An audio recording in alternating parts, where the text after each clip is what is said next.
Hi అండి. ఈ గుడి వచ్చేసి హయగ్రీవుడి గుడి అండి. ఉత్తర గోషమంగయ్య గుడి పక్కనే 1 కిలోమీటర్ దూరంలో ఉంటుందండి. గుడిలో దేవుడు వచ్చి హయగ్రీవుడు అండి. బ్యాక్ సైడ్ వచ్చేసి ఇలా బండలు వేస్తున్నారండి. ఎందుకని అడిగితేను దేవుడికి పచ్చిపూసను నూరి దేవుడికి ఇస్తాము అని చెప్పారండి. మనం అర్చన ఎలా ఇస్తామో నిమ్మకాయలు, పువ్వు అని చెప్పేసి దేవుడికి మన చేతులారా పసుపు నూరేసి ఇస్తామండి. మనం మనసులో ఏమన్నా కోరికలు కోరుకునేసి దేవుడికి ఇస్తే చాలా మంచిదని చెప్పారు.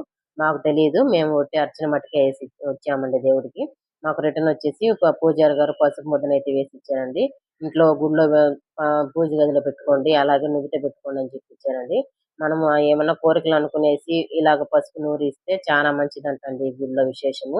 అలాగొచ్చేసి పక్కనే ఫుల్‌గా కోనేరండి. కోనేరు ఫుల్‌గా చేపలున్నాయి. మేము వెళ్తూ వెళ్తూ ఒక ప్యాకెట్ బొరుగులైతే తీసుకెళ్ళాము. చేపలకు వేద్దామని చెప్పేసి. ఫుల్‌గా వచ్చేసి చేపలొచ్చేసి బొరుగులు వేస్తుంటే వస్తూనే ఉన్నాయండి.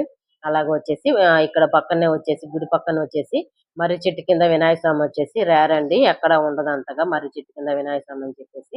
మా చెట్టు చుట్టూ 9 చుట్లు అలాగే 3 చుట్లు తిరిగితే చాలా విశేషం అని చెప్పారు ఫ్రెండ్స్. Okay friends. వీడియో గాని నచ్చిందంటే ఒక లైక్ ఇచ్చుకోండి. బాయ్.